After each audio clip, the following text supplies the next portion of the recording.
Hello नमस्कार बच्चों, कैसे हो आप सब।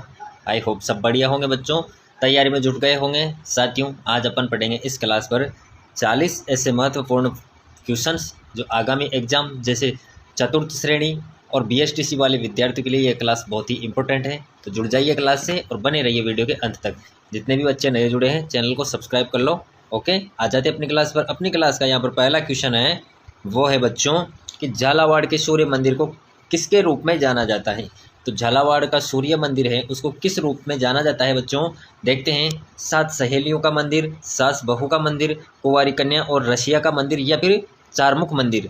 तो झालावाड़ के सूर्य मंदिर को अपन किस रूप में जानेंगे, तो वह जानते हैं 7 सहेलियों का मंदिर। क्वेश्चन पूछे कि 7 सहेलियों का मंदिर कहाँ पर स्थित है, तो वह है झालावाड़ में। या फिर पूछे कि 7 सहेलियों का मंदिर किसको समर्पित है, तो किसको है, किस प्रकार का मंदिर है, तो सूर्य मंदिर। याद रहेगा साथियों, अच्छे से क्वेश्चंस को पढ़ो ताकि उस क्वेश्चंस को घुमाए तो भी अपन को कोई फर्क ना पड़े, क्वेश्चंस को अपन अच्छे से कर पाए।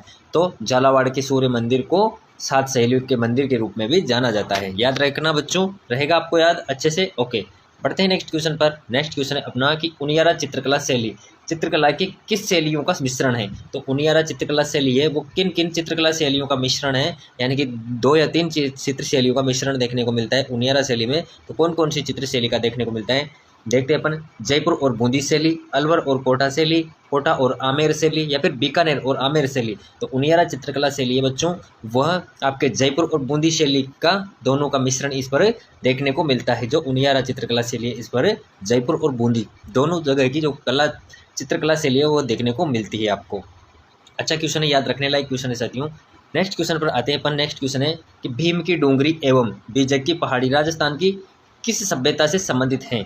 तो साथियों, अपना क्वेश्चन है यहाँ पर कि भीम की डोंगरी एवं बीजक की जो पहाड़ियाँ हैं वो किस सभ्यता से संबंधित हैं। तो देखते हैं, आहड़ सभ्यता, कालीबंगा सभ्यता, गणेश्वर सभ्यता, या फिर बेराट सभ्यता। तो बताओ साथियों, आप चतुर्थ श्रेणी की तैयारी कर रहे हो तो बताओ फटाफट से, आंसर करो, कमेंट्स करो फटाफट से कि भीम डोंगरी और बीजक की पहाड़ी है वो किस सभ्यता से संबंधित है। अपना राइट आंसर हो जाएगा यहाँ पर बच्चों डी, बेराट सभ्यता से। किससे संबंधित है, बेराट सभ्यता से जुड़ी हुई है भीम की डोंगरी और बीजक की पहाड़ी। बहुत सी बार इस क्वेश्चन को पूछा गया है साथियों।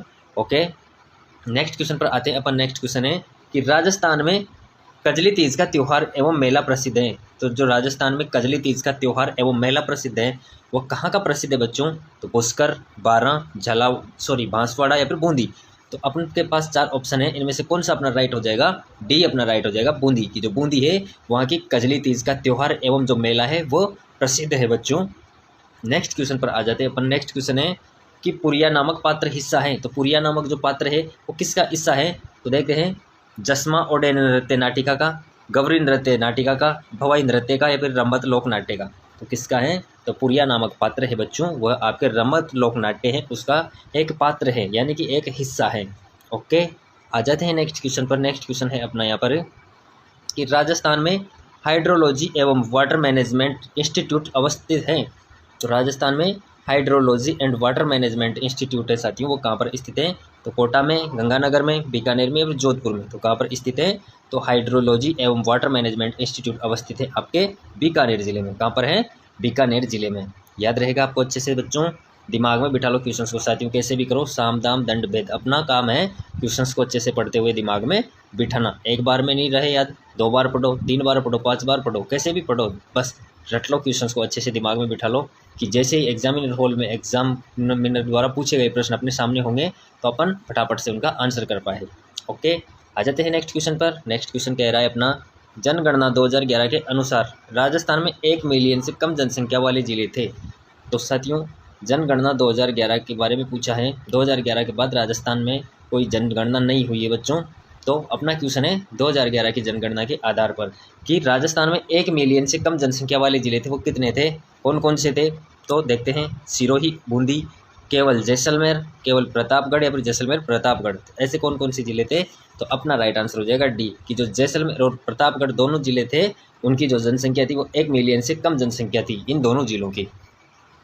अगला क्वेश्चन है अपनी क्लास का यहाँ पर, निम्नलिखित में से कौन सी नदी तोरावाटी बेसिन में प्रवाहित होती है। कौन से बेसिन में, तोरावाटी बेसिन में। बच्चों विशेषता याद रखना, तोरावाटी बेसिन के बारे में पूछा है कि निम्नलिखित में से कौन सी नदी है जो तोरावाटी बेसिन में प्रवाहित होती है। तो काकनी, कांतली, बाणगंगा, या फिर गंभीरी। तो अपना राइट आंसर क्या होगा, कांतली। जो कांतली नदी है वह तोरावाटी बेसिन में प्रवाहित होती हैं। साथियों, क्वेश्चंस को अच्छे से रट लो और जितने भी विद्यार्थी चैनल से नए जुड़े हैं, जो विद्यार्थी चतुर्थ श्रेणी BSTC की तैयारी कर रहे हैं, वो चैनल को सब्सक्राइब कर लो ताकि आने वाली क्लास आपको मिल सके। ठीक साथियों, आ जाते हैं नेक्स्ट क्वेश्चन पर। नेक्स्ट क्वेश्चन है, राजस्थान की 20वीं पशु गणना के अनुसार सर्वाधिक पशुधन किस जिले में है? तो बताओ साथियों, तो जोधपुर, बीकानेर, बाड़मेर, नागौर, तो किस जिले में सर्वाधिक पशुधन में है? अपना राइट आंसर हो जाएगा बाड़मेर। कि जो राजस्थान की 20वीं पशु जनगणना हुई उसके अनुसार सर्वाधिक पशुधन है वो है आपके बाड़मेर जिले में। ओके बच्चों, नेक्स्ट क्वेश्चन है। नेक्स्ट क्वेश्चन कह रहा है अपना, गोवर्धन पूजा अन्नकूट महोत्सव होते हैं साथियों, वो कब मनाया जाता है? तो कार्तिक शुक्ल पक्ष, चैत्र कृष्ण पक्ष, अश्विन शुक्ल पक्ष या फिर भादो कृष्ण पक्ष, तो कब मनाया जाता है? अपना राइट आंसर यहाँ पर हो जाएगा कार्तिक शुक्ल पक्ष। ओके साथियों, जो कार्तिक शुक्ल पक्ष है उसको गोवर्धन पूजा या फिर अन्नकूट महोत्सव मनाया जाता है। नेक्स्ट क्वेश्चन पर आ जाते हैं अपन। नेक्स्ट क्वेश्चन है अपना, वो है कि निम्नलिखित में से कौन सा जलदुर्ग नहीं है? तो इनमें से कौन सा है जो जलदुर्ग की श्रेणी में नहीं आता है? तो बटनेर दुर्ग, गागरोन दुर्ग, केशवर्धन दुर्ग या फिर भैंसरोडगढ़ दुर्ग, तो कौन सा दुर्ग है? तो अपना राइट आंसर हो जाएगा ए, बटनेर दुर्ग। बाकी जैसे गागरोन दुर्ग हो गया, केशवर्धन दुर्ग हो गया, भैंसरोडगढ़ दुर्ग हो गया, ये तीनों दुर्ग हैं, ये एक तरह से जल दुर्ग है। जल दुर्ग यानी कि पानी से गिरे हुए दुर्ग हैं। ओके, और जो बटनेर दुर्ग हैं यह इसमें नहीं है जल दुर्ग की श्रेणी में। इस क्वेश्चन का राइट आंसर ए हो जाएगा। नेक्स्ट क्वेश्चन पर बढ़ते अपन। नेक्स्ट क्वेश्चन कह रहा है, निम्नलिखित में से कौन सा क्रम पर्वत चोटियों एवं उनकी ऊंचाई के अवरोही क्रम के अनुसार सही है? तो बताओ साथियों, कौन सा ऑप्शन सही होगा कि जो पर्वत चोटियां हैं उनकी ऊंचाई के अनुसार अवरोही क्रम? तो अपना राइट आंसर यहाँ पर हो जाएगा डी, कि जो बैराट, नाग पहाड़, भवाई और बेरच जो पहाड़ है वह ऊंचाई के अनुसार, अपना राइट आंसर हो जाएगा अवरोही क्रम के अनुसार डी। ओके, नेक्स्ट क्वेश्चन है साथियों अपना, वह है यहाँ पर कि कोपेन की जलवायु वर्गीकरण के अनुसार राजस्थान में CWG जलवायु पाई जाती है। तो बताओ साथियों, जो कोपेन की जलवायु वर्गीकरण है उसके अनुसार राजस्थान में CWG जलवायु पाई जाती है, वो किस क्षेत्र में पाई जाती है? तो शुष्क प्रदेश में, अर्ध शुष्क प्रदेश में, दक्षिण पूर्वी प्रदेश में या फिर हाड़ौती पठारी प्रदेश में। तो अपना राइट आंसर क्या होगा? अपना राइट आंसर हो जाएगा सी, दक्षिण पूर्वी प्रदेश में। किसमें? दक्षिणी पूर्वी प्रदेश में। ओके, नेक्स्ट क्वेश्चन अपना, वो है कि निम्नलिखित में से कौन सी नदी सुमेलित नहीं है? तो निम्नलिखित में से कौन सा है वो सुमेलित नहीं है? एक तरफ है अपने नदी, दूसरी इस तरफ है उत्पत्ति स्थान की कौन सी नदी का उद्गम स्थल कौन सा नहीं है या कौन सा है? तो उसमें से असंगत अपन को देखना है। 4 ऑप्शन है उनमें से, तो सोम, बाबलवाड़ा पहाड़ियाँ या फिर जाकम छोटी सादड़ी, बनास कमनौर पहाड़ियाँ, सागी जसवंतपुरा पहाड़ियाँ। तो अपना राइट आंसर क्या हो जाएगा? ए, कि जो सोम नदी है वो बाबलवाड़ा पहाड़ियाँ से उद्गमित नहीं होती है। तो असुमेलित कौन सा हो जाएगा? वो हो जाएगा ए। ओके, जैसे जाकम नदी है तो जाकम नदी का तो छोटी सादड़ी से उद्गम हुआ है, तो ये तो सम्मिलित है। बनास कमनौर नदी की पहाड़ियों से निकलती है बिल्कुल, सागी जसवंतपुरा पहाड़ी से निकलती है बिल्कुल निकलती है, तो असंगत हो गया ए ऑप्शन। ठीक बच्चों, नेक्स्ट क्वेश्चन पर आ जाते हैं। नेक्स्ट क्वेश्चन है अपना यहाँ पर, वो है कि नेक्स्ट क्वेश्चन की ओर आते हैं साथियों। इस क्लास का अपना नेक्स्ट क्वेश्चन रहेगा कि दाती मारवाड़ी की एक उपबोली राजस्थान के किस क्षेत्र में बोली जाती है? तो बताओ साथियों, जो दाती मारवाड़ी की एक उपबोली है वो किस क्षेत्र में बोली जाती है? तो बूंदी, बाड़मेर, प्रतापगढ़ या फिर सिक्कर उपरमाल। तो बताओ साथियों, अपना राइट आंसर क्या होगा? अपना राइट आंसर यहाँ पर हो जाएगा बाड़मेर, बी अपना राइट आंसर इस क्वेश्चन का हो जाएगा। ओके बच्चों, नेक्स्ट क्वेश्चन पर आते अपन कि हरिश्चंद्र माथुर राजस्थान राज्य लोक प्रशासन संस्थान का प्रमुख कार्य है। तो बताओ क्या कार्य है उनका प्रमुख? तो भर्ती, प्रशिक्षण, सामाजिक विकास या फिर जनगणना। तो क्या अपना राइट आंसर होगा? प्रशिक्षण, बी अपना राइट आंसर यहाँ पर हो जाएगा। नेक्स्ट क्वेश्चन पर आ जाते हैं बच्चों, फटाफट से आंसर किया करो कमेंट्स बॉक्स में आंसर करते हुए। चलो बच्चों, कि राजस्थान से अधिकतम 4 बार राज्यसभा के लिए कौन निर्वाचित हुआ है? तो बताओ फटाफट से कि राजस्थान से अधिकतम 4 बार, यानी कि 4 बार कौन है जो 4 बार राज्यसभा के लिए निर्वाचित हुआ है, यानी कि विधानसभा में विधायक पद पर आसीन हुआ है 4 बार। तो कौन से हैं वो? तो अशोक गहलोत, गिरिजा व्यास, ज्ञान प्रकाश पिलानिया या फिर रामनिवास मिर्धा। तो अपना राइट आंसर क्या हो जाएगा? डी अपना राइट आंसर हो जाएगा रामनिवास मिर्धा। जो रामनिवास मिर्धा है ये राजस्थान से अधिकतम 4 बार राज्यसभा में पहुंचने वाले व्यक्ति हैं।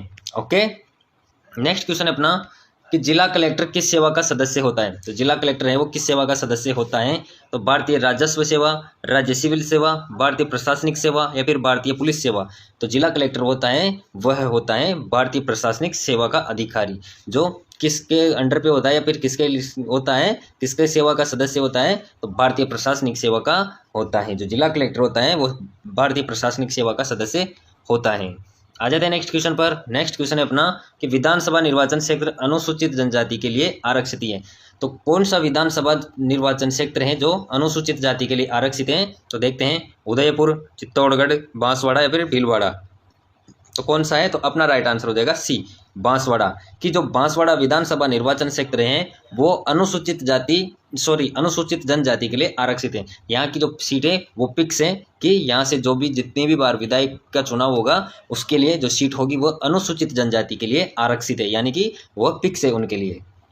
ओके, आगे बढ़ते हैं अगले क्वेश्चन की ओर। डूंगरपुर स्थित नौलखा बावड़ी किसने बनवाई। तो डूंगरपुर में स्थित नौलखा बावड़ी है वो उसका निर्माण करवाया बच्चों, वो किसने करवाया, तो रानी पद्मिनी, रानी प्रेमल देवी, रानी चंपा देवी या फिर रानी दुर्गा देवी। तो किसने बनवाया, तो डूंगरपुर स्थित नौलखा बावड़ी का निर्माण करवाया बच्चों, वो करवाया रानी प्रेमल देवी ने। किसने करवाया, रानी प्रेमल देवी ने। आपको प्रेमल देवी भी देखने को मिल सकता है क्वेश्चन में, तो वो प्रिंट के आधार पर हो सकता है, तो आप इसको याद में रखना। ओके, नेक्स्ट क्वेश्चन पर आते हैं साथियों कि मारवाड़रा प्रगनारी विगत के लेखक हैं। तो मारवाड़रा प्रगनारी विगत के लेखक हैं वो कौन है, नवीन कवि, नरहरिदास, मोहनोत नैन सिंह या फिर सूरत मिश्र। अपना राइट आंसर क्या होगा कि मारवाड़रा प्रगनारी विगत के जो लेखक हैं वो हैं मोहनोत नैन सिंह। कौन है, मोहनोत नैन सिंह है। सी अपना राइट आंसर यहाँ पर हो जाएगा। बच्चों क्वेश्चंस को अच्छे से पढ़ते हुए आंसर करो, और जितने भी विद्यार्थी चैनल से नए जुड़े हैं चैनल को सब्सक्राइब करो। ओके, आ जाते हैं नेक्स्ट क्वेश्चन पर। निम्नलिखित में से कौन सा सही सुमेलित नहीं है। तो एक तरफ है अपन को गोवंश की नस्ल, दूसरी तरफ है राजस्थान में क्षेत्र। तो एक तरफ गोवंश की नस्ल दी हुई है, दूसरी तरफ दिया हुआ है क्षेत्र। तो इन चारों ऑप्शन में से असुमेलित अपन को देखना है। तो पहला है कांकरेज दक्षिणी पूर्वी। तो साथियों कांकरेज दक्षिणी पूर्वी क्षेत्र में नहीं पाती है, तो पहला ही ऑप्शन है अपना असुमेलित है, यानी कि सुमेलित नहीं है। परंतु जैसे दूसरा ऑप्शन है राठी उत्तर पश्चिमी, तो बिल्कुल साथियों जो राठी नस्ल पाई जाती है वो राजस्थान के उत्तर पश्चिमी क्षेत्र में पाई जाती है। बिल्कुल सी ऑप्शन है कि थारपाकर पश्चिमी, तो यह भी बिल्कुल सुमेलित है साथियों, क्योंकि थारपाकर नस्ल राजस्थान के पश्चिमी क्षेत्र में पाई जाती है।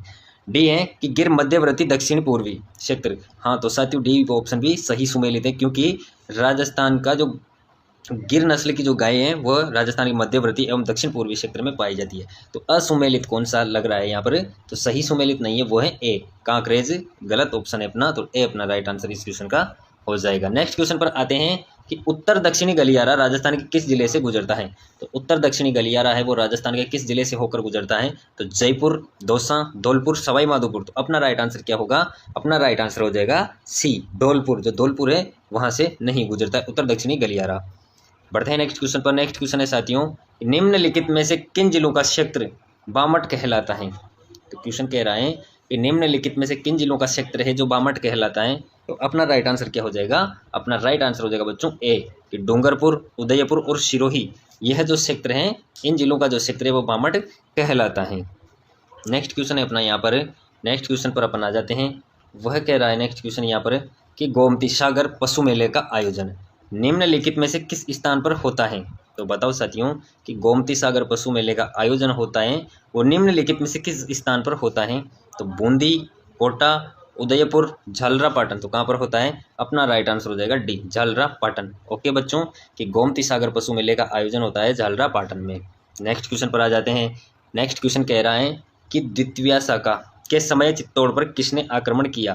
कि जो चित्तौड़गढ़ दुर्ग है उस पर द्वितीय जो शाखा हुआ उस समय वहाँ का शासक कौन था, या फिर क्वेश्चन पूछ रहा है कि द्वितीय शाखा के समय चित्तौड़गढ़ पर किसने आक्रमण किया था। तो कौन था जिसने द्वितीय शाखा के समय आक्रमण किया था चित्तौड़गढ़ पर। तो अलाउद्दीन खिलजी, फिरोज शाह तुगलक, बहादुर शाह या फिर अकबर। तो कौन था, तो अपना राइट आंसर हो जाएगा सी, बहादुर शाह। कौन था, बहादुर शाह की द्वितीय शाखा के समय चित्तौड़गढ़ पर किसने आक्रमण किया था, तो वह किया था बहादुर शाह ने। प्रथम शाका के समय जो आक्रमण किया चित्तौड़ के किले में वह किया था अलाउद्दीन खिलजी ने। किसने किया था? अलाउद्दीन खिलजी ने। तो याद रखना है साथियों कि जो पहला शाका हुआ उस टाइम आक्रमण करने वाला तो कौन था? अलाउद्दीन खिलजी। दूसरी बार चित्तौड़गढ़ पर आक्रमण करने वाला था जिस समय शाका हुआ, दूसरा शाका हुआ उस समय, तो वह था बहादुर शाह। कि जो चित्तौड़गढ़ में दूसरा शाका हुआ उस समय आक्रमण करता बहादुर शाह, प्रथम शाका हुआ उस समय आक्रमण करता अलाउद्दीन खिलजी। ओके बच्चों, याद रहेगा आपको, ठीक है। नेक्स्ट क्वेश्चन है अपना, वो है निम्न में से किस नृत्य में किसी भी वाद्य यंत्र का प्रयोग नहीं किया जाता है? तो कौन सा लोक नृत्य है जिसमें किसी भी वाद्य यंत्र का प्रयोग नहीं होता है? तो वालर नृत्य, घूमर नृत्य, चंग नृत्य या फिर गैर नृत्य। तो अपना राइट आंसर क्या होगा यहाँ पर? अपना राइट आंसर हो जाएगा वालर नृत्य। कि जो वालर नृत्य किया जाता है उस समय किसी भी प्रकार के वाद्य यंत्र का प्रयोग नहीं किया जाता है, यानी कि बिना वाद्य यंत्रों के किया जाने वाला नृत्य है। ठीक साथियों, नेक्स्ट क्वेश्चन है अपना, वह है यहाँ पर कि हकीम का सूरी किसकी सेना का प्रमुख सेनापति था? कौन बच्चों? हकीम का सूरी। जो हकीम का सूरी था किसकी सेना का प्रमुख सेनापति था, यानी कि मुख्य सेनापति था? वो कौन सी का था? तो शेर शाह सूरी, महाराणा सांगा, महाराणा प्रताप या राव मालदेव। तो अपना राइट आंसर यहाँ पर क्या होगा? अपना राइट आंसर हो जाएगा सी, महाराणा प्रताप। की जो हमीर खां सूरी है वह महाराणा प्रताप की सेना का प्रमुख सेनापति था बच्चों। बहुत अच्छा क्वेश्चन है, एग्जाम में पूछा हुआ क्वेश्चन है, तो अच्छे से याद रखना है आपको। नेक्स्ट क्वेश्चन है कि चंपानेर की संधि किन राज्यों के बीच हुई थी? तो चंपानेर की जो संधि हुई थी वो किन राज्यों के बीच में हुई थी और कब हुई थी? तो 1556 एडी को, यानी कि 1556 ईस्वी को चंपानेर की संधि हुई थी। तो किन किन दो राज्यों के बीच हुई थी? मालवा मेवाड़, मालवा गुजरात, मेवाड़ गुजरात या फिर मेवाड़ मारवाड़। अपना राइट आंसर क्या होगा? अपना राइट आंसर हो जाएगा बी, मालवा गुजरात। यानी कि जो मालवा और गुजरात दो राज्य थे उनके बीच चंपानेर की संधि 1456 ईस्वी में हुई थी। साथियों, बढ़ते हैं अगले क्वेश्चन की ओर। अगला क्वेश्चन है कि रूपाहली और सुनहरी स्वर्णिम छपाई राजस्थान के किन जिलों में प्रसिद्ध हैं? तो बताओ साथियों किन जिलों में प्रसिद्ध हैं? देखते हैं, जयपुर, माधोपुर और जैसलमेर, या फिर किशनगढ़, जोधपुर, कोटा, या फिर अजमेर, टोंक, बांसवाड़ा, या फिर बूंदी, पाली और सिरोही। तो अपना राइट आंसर क्या होगा यहाँ पर? अपना राइट आंसर हो जाएगा बी, किशनगढ़, चित्तौड़गढ़ और कोटा। कौन कौन सा? किशनगढ़, चित्तौड़ और कोटा है, वहाँ पर रूपाहिली और सुनहरी छपाई राजस्थान की प्रसिद्ध हैं। नेक्स्ट क्वेश्चन है अपना, नेक्स्ट क्वेश्चन कह रहा है कि नवल संप्रदाय की मुख्य पीठ स्थित है? किसकी? नवल संप्रदाय की। जो नवल संप्रदाय है उसकी मुख्य पीठ स्थित है वो कहाँ पर है? शाहपुरा में, साबला में, जोधपुर में या फिर रैण में। तो कहाँ पर स्थित है? अपना राइट आंसर हो जाएगा जोधपुर में, सी अपना राइट आंसर यहाँ पर हो जाएगा। नेक्स्ट क्वेश्चन आ जाता है अपना कि टड्डा आभूषण पहना जाता है। जो टड्डा नामक आभूषण होता है उस शरीर के कौन से अंग पर या कौन से भाग पर पहना जाता है? तो बाजू में, गले में, सिर पर, कमर पर। तो कहाँ पर पहना जाता है? अपना राइट आंसर हो जाएगा बी, सॉरी ए अपना राइट आंसर हो जाएगा बाजू में। जो टड्डा पहना जाता है वो शरीर के बाजू वाले भाग में पहना जाता है। नेक्स्ट क्वेश्चन है अपना, राजस्थान के कितने कृषि जलवायु प्रदेशों में बांटा गया है? तो राजस्थान को कितने जलवायु प्रदेशों में विभाजित किया गया है? तो 9, 10, 15, 20। तो कितने खंडों में विभाजित किया गया है? अपना राइट आंसर हो जाएगा सी, 15। तो राजस्थान के 15 कृषि जलवायु प्रदेशों में बांटा गया है। नेक्स्ट क्वेश्चन है अपना कि निम्नलिखित में से किस जिले में वन का क्षेत्रफल सबसे अधिक है? तो साथियों क्वेश्चन पूछ रहा है कि निम्नलिखित में से किस जिले में वन का जो क्षेत्रफल है वो सर्वाधिक है? तो अपना राइट आंसर क्या होगा देखते हैं, उदयपुर, प्रतापगढ़, सिरोही, अलवर। तो अपना राइट आंसर हो जाएगा उदयपुर। ओके, नेक्स्ट क्वेश्चन है अपना यहाँ पर, निम्नलिखित में से कौन काला हिरण अभ्यारण्य है? तो निम्नलिखित में से कौन सा है जो काला हिरण के लिए प्रसिद्ध है? तो तालछापर, सज्जनगढ़, रणथंभौर, कुंभलगढ़। तो अपना राइट आंसर क्या होगा कि निम्नलिखित में से कौन सा अभ्यारण्य है जो काला हिरण के लिए प्रसिद्ध है? अपना राइट आंसर हो जाएगा ए, तालछापर अभ्यारण्य। ओके, अगला क्वेश्चन बच्चों कि नदियों की लंबाई के संबंध में निम्नलिखित में से कौन सा तथ्य गलत है? तो क्वेश्चन पूछ रहा है कि कौन सा तथ्य लंबाई के आधार पर नदी की गलत है? तो 4 ऑप्शन अपन को यहाँ पर देखने को मिल रहा है। तो देखते हैं, लूनी, जो लूनी नदी है उसकी लंबाई 495 किलोमीटर। तो साथियों यह तो बिल्कुल सत्य है, यह कि जो लूनी नदी है उसकी लंबाई कितनी है? 495 किलोमीटर है। चंबल नदी की लंबाई 1050 किलोमीटर। तो साथियों यह भी सही है कि 1050 किलोमीटर लंबाई चंबल नदी की है। बनास 512। तो साथियों यह भी बिल्कुल सही है, 512 किलोमीटर लंबाई है बनास की। माही 467। तो साथियों यह असंगत है, यानी कि गलत है, माही नदी की लंबाई यह नहीं है। तो क्वेश्चन पूछ रहा था कि नदियों की लंबाई के संबंध में निम्नलिखित में से कौन सा तथ्य गलत है? तो गलत कौन सा है? डी अपना राइट आंसर यहाँ पर हो जाएगा। ओके बच्चों, साथियों इसी के साथ अपनी क्लास यहाँ पर समाप्त होती है। कैसी लगी आपको क्लास कमेंट्स बॉक्स में बताना, और वीडियो के अंत तक बने रहने के लिए धन्यवाद। साथियों जितने भी विद्यार्थी चैनल से नए जुड़े हैं, चैनल को सब्सक्राइब कर लो ताकि आने वाली क्लास आपको मिल सके। ओके, धन्यवाद प्यारे साथियों।